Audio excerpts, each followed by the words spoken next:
Olá, pessoal! O seminário a seguir vai falar sobre o tema do bruxismo em vigília. O grupo é composto por mim, Caroline, Alane, Kathleen, Letícia e Júlia.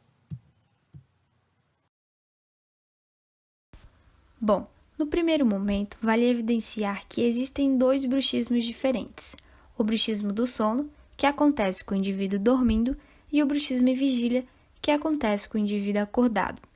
Historicamente, o bruxismo era chamado de bruxomania, que é a palavra formada a partir do grego brichein, que significa moer ou ranger os dentes, e da palavra mania, que significa loucura. Assim, bruxomania era definida como ranger dos dentes compulsivamente e como uma manifestação de neuroses, geralmente ocorrendo durante o sono. Mas e então, o que é bruxismo em vigília? O bruxismo em vigília é o movimento dos músculos da mastigação quando o paciente está acordado, caracterizando-se pelo hábito de apertar e ou ranger os dentes de maneira voluntária. E pode também se expressar como o hábito de travamento e deslizamento da mandíbula.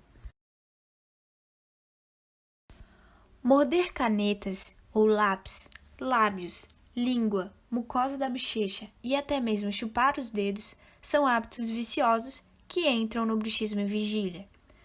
Lembrando que o bruxismo em vigília é considerado um comportamento e não uma patologia, porém é um comportamento maléfico que pode gerar danos.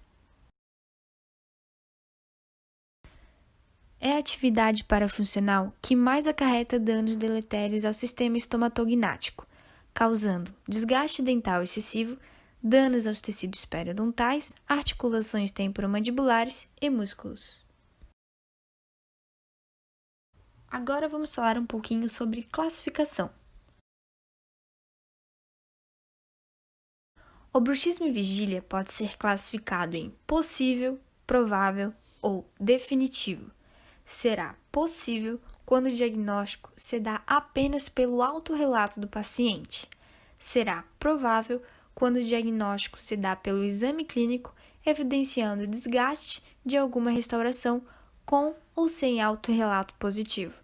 E será definitivo quando o diagnóstico se dá por meio de eletromiografia ou avaliação ecológica momentânea, que seria a avaliação do indivíduo no seu ambiente natural e em tempo real, com a utilização de aplicativos para smartphones, como, por exemplo, desencoste seus dentes.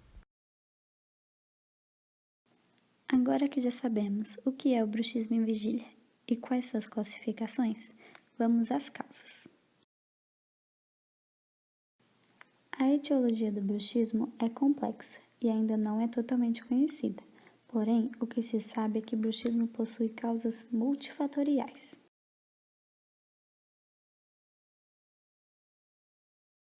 O bruxismo em vigília está fortemente associado a fatores psicossociais e psicopatológicos, como estresse, ansiedade, depressão e concentração. O hábito de apertar ou ranger os dentes quando está acordado está relacionado a um mecanismo para liberar a tensão. E agora eu vou contar para vocês sobre as importantes repercussões do bruxismo em vigília. O bruxismo gera uma sobrecarga nos dentes e elementos reabilitadores da estrutura dentária, como as próteses e as restaurações.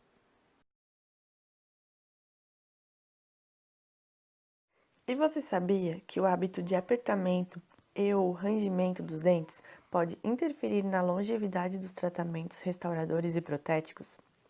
Pois esses elementos acabam recebendo uma carga adicional constantemente, o que pode levar a desgastes e fraturas. E além de reduzir a vida ativa dos elementos reabilitadores, o bruxismo traz repercussões no sistema de suporte e proteção dos dentes, como recessões gengivais, lesões cervicais não cariosas e até mesmo problemas periodontais relacionados à inserção do dente. É importante lembrar que esses agravos são relacionados principalmente ao bruxismo em vigília. Além disso, o hábito parafuncional também está relacionado com dores dos músculos da face e desconforto da ATM, podendo levar também à hipertrofia do músculo masseter e músculo temporal. Ao realizarmos o fechamento da boca, a pressão e a sucção constante fazem com que as bochechas fiquem em contato direto com os dentes. Com isso, ao longo do tempo, a linha alba vai aparecendo. É muito comum aparecer também marcas na língua e no lábio. Bom, pessoal, agora nós vamos começar a falar sobre a associação entre bruxismo e as disfunções temporomandibulares. Hábitos parafuncionais são frequentemente encontrados em pacientes com disfunções temporomandibulares. O bruxismo, por sua vez, pode ser um fator iniciador de uma DTM, associado com outros fatores. Essa relação entre bruxismo e DTM ocorre principalmente em DTM muscular, mas também pode estar relacionada à DTM articular. O bruxismo gera um microtrauma ao sistema estomatognático, por seus movimentos repetitivos e de longa duração de apertar ou ranger os dentes, o que pode gerar repercussões, como a dor miofacial. Com esse hábito, os músculos da face ficam contraídos por longos períodos, o que acarreta na redução do fluxo sanguíneo facial e, consequentemente, gerar um maior acúmulo de dióxido de carbono e resíduos celulares nos músculos da face.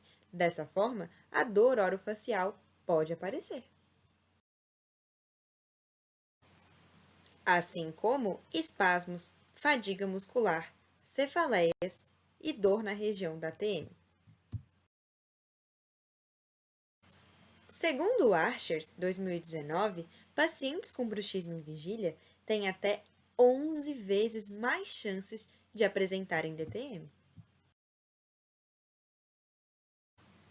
Vale lembrar que as disfunções temporomandibulares estão fortemente associadas a fatores psicológicos, como estresse, ansiedade e depressão, ou seja, fatores de risco comum tanto para o bruxismo como para a DTM. E agora nós vamos ver de que maneira diagnosticamos o bruxismo em vigília. O diagnóstico deve ser registrado com o autorrelato do paciente, o exame clínico feito pelo cirurgião dentista e também temos outro método, como a eletromiografia. O autorrelato do paciente relaciona-se à autopercepção individual que o paciente tem de apertar ou ranger os dentes durante o dia. Com o exame clínico, o cirurgião dentista busca evidenciar desgaste de restaurações e de dentes, bem como verificar o aumento de mobilidade dentária, mas sem estar relacionado à doença periodontal. Com a eletromiografia, ela é um aparelho que, através de eletrodos conectados à face, vão buscar verificar a frequência, intensidade e duração da contração muscular. Sendo que a eletromiografia nada mais é do que o estudo da função muscular a partir dos sinais elétricos que os músculos propagam, possibilitando a coleta de informações sobre essa atividade muscular por meio dos eletrodos. E dessa maneira, a gente consegue realizar o registro dos sinais elétricos. Em 1995, foi desenvolvido a primeira escala DAS. Inicialmente com 42 itens, este modelo explica as características distintas e sobreposições entre depressão e ansiedade. Pesquisas posteriores ao desenvolvimento da primeira escala DAS estabeleceram uma versão mais simples, contendo 21 itens, chamada então de DAS 21. A escala das 21 tem um papel importante no diagnóstico. Ela está relacionada à detecção dos principais fatores de risco para o bruxismo em vigília. Ela está relacionada à parte psicossocial do paciente, que são a ansiedade, o estresse e a depressão. A escala das 21 foi desenvolvida por pesquisadores da Universidade de New South Wales, na Austrália. Ela contém 21 perguntas, nas quais o paciente irá relatar a sua autopercepção e o quanto ela se aplicou durante a última semana. Nela está contida sintomas clássicos de cada condição, avaliando-as se estão presentes e qual a sua intensidade. A escala é um instrumento de autopercepção fácil de responder e que tem mostrado confiabilidade na avaliação psicológica de adolescentes, estudantes universitários e adultos. É importante lembrar que o teste não é um diagnóstico, ele não exclui avaliação com um profissional especialista. Agora vamos falar um pouco sobre os diferentes tipos de tratamento. Ainda não existe um tratamento único e eficaz. E dentre os tratamentos propostos atualmente, está vinculado ao controle do bruxismo em vigília a autopercepção de comportamentos negativos associada a mudanças de hábitos, placas e relaxantes musculares. Tratamento com fármacos. Para alguns autores, a terapia farmacológica deve ser baseada em um diagnóstico preciso e estar relacionada a um plano de tratamento complementar, como o uso de um dispositivo intraoral, já que o fármaco atua como coadjuvante a outros métodos de tratamento e sozinhos não são capazes de promover a cura ou melhoria do bruxismo. A medicação sistêmica tem como objetivo diminuir a tensão psíquica e inibir o hábito parafuncional. Sendo assim, o medicamento deve ser usado temporariamente para aliviar a fadiga muscular ou o trismo. O paciente deve ser informado que o medicamento não atua na causa do bruxismo e, quando retirado, ocorre o retorno do hábito. O uso contínuo e prolongado não é recomendado, porque pode gerar dependência do paciente com algumas drogas. O profissional pode fazer uso de vários medicamentos, muitas vezes paliativos. Em caso de dor leve, são prescritos analgésicos, anti-inflamatórios e relaxantes musculares. Já em casos de dor grave e aguda, é recomendado o uso de benzodiazepínicos, antidepressivos, agentes dopaminérgicos, entre outros. Dispositivo intraoral ou placa oclusal.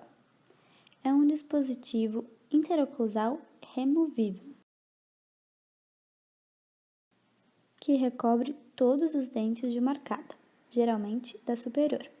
E o material mais comum é a resina acrílica, por ser um material rígido. Esse dispositivo evita o desgaste dental, permite uma posição ortopedicamente mais estável à ATM e desprograma a atividade neuromuscular, induzindo a um relaxamento muscular. Terapia cognitiva comportamental. Alguns autores defendem essa terapia, considerada uma abordagem da psicologia, caracterizada por ser um modelo de psicoterapia breve, e tem como objetivo a resolução de problemas atuais e a modificação de pensamentos e comportamentos disfuncionais. Essa terapia ressalta a importância de conscientizar e reeducar o paciente acerca da sua situação, além da mudança de hábitos que possam influenciar o bruxismo em vigília. Resolução de problemas, relaxamento muscular, exercícios físicos, mudanças no estilo de vida e biofeedbacks diários são medidas que minimizam o estresse e a ansiedade, se tornando meios de terapia que auxiliam nessa autopercepção de comportamento. A toxina botulínica vem sendo utilizada no tratamento do bruxismo em vigília. Ela atua inibindo a transmissão neuromuscular.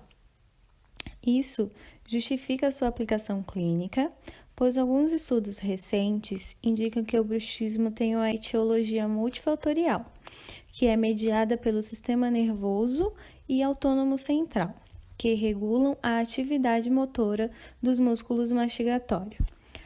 A toxina botulínica também pode reduzir a frequência de episódios do bruxismo, pode diminuir os níveis de dor e a força oclusal máxima que essa patologia pode gerar.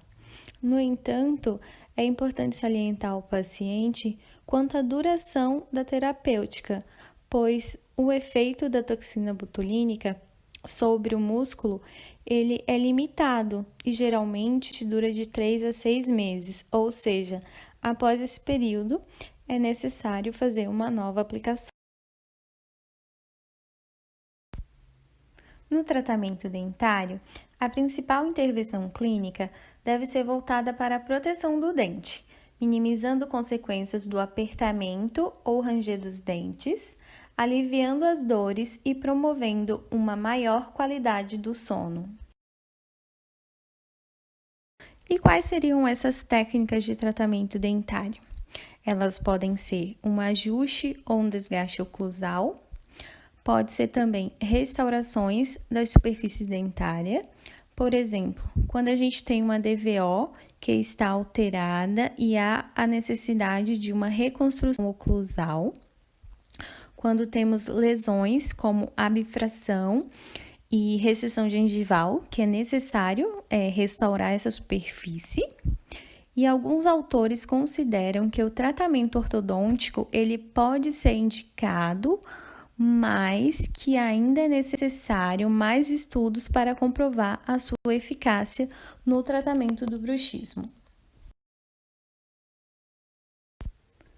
A acupuntura nos pacientes portadores de bruxismo age liberando serotonina, endorfina e atua no aumento da amplitude dos movimentos mandibulares e, consequentemente, nas funções orais, diminuindo o estresse muscular e favorecendo um relaxamento muscular. Como consequência, temos a diminuição da dor muscular comumente associada ao bruxismo. Utiliza-se pontos energéticos do corpo para obter respostas específicas de relaxamento e bem-estar no paciente, por meio de agulhas, sementes ou massagens. Os pontos utilizados para o tratamento do bruxismo e de dores orofaciais são determinados por um protocolo da medicina tradicional chinesa, onde cada ponto está relacionado com uma determinada área.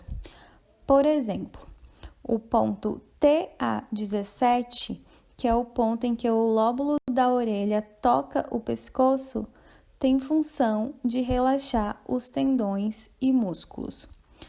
Sua utilização como método complementar a outros tratamentos tem tido bons resultados, sendo efetiva no controle da dor, no relaxamento da musculatura e na diminuição do estresse e da ansiedade. Até o momento, nenhuma terapia mostrou-se eficaz na cura permanente do bruxismo. Esses tratamentos disponíveis, eles visam evitar as complicações, que afetam a região orofacial e ter pelo menos um controle dessas complicações que podem vir decorrente do bruxismo. Agora falando um pouco sobre a epidemiologia do bruxismo. A maior parte da evidência científica está relacionada ao bruxismo do sono. Por isso, ainda faltam informações confiáveis sobre a prevalência do bruxismo em vigília no mundo. Mas, de acordo com alguns autores, não há relação estatisticamente significativa entre sexo e idade com o bruxismo em vigília, e estudos concordam que a prevalência dessa parafunção reduz com o aumento da idade. Além disso, nota-se uma alta ocorrência dessa condição em universitários, pois estes são frequentemente submetidos a elevados níveis de estresse, ficando mais vulneráveis a transtornos psicossociais. Bem, pessoal, para finalizarmos, aqui está um QR Code no qual vocês podem escanear e ter acesso, então, a um site para realizar a escala das 21, que contém 21 perguntas rápidas e simples de responder e que no final vocês vão receber por e-mail o resultado do score de vocês, buscando evidenciar a intensidade e a presença de fatores como ansiedade, estresse e depressão. Mas vale lembrar que a escala não faz o diagnóstico definitivo. Muito obrigada pela atenção, pessoal. Espero que tenham gostado desse seminário. E a seguir estão as nossas referências bibliográficas.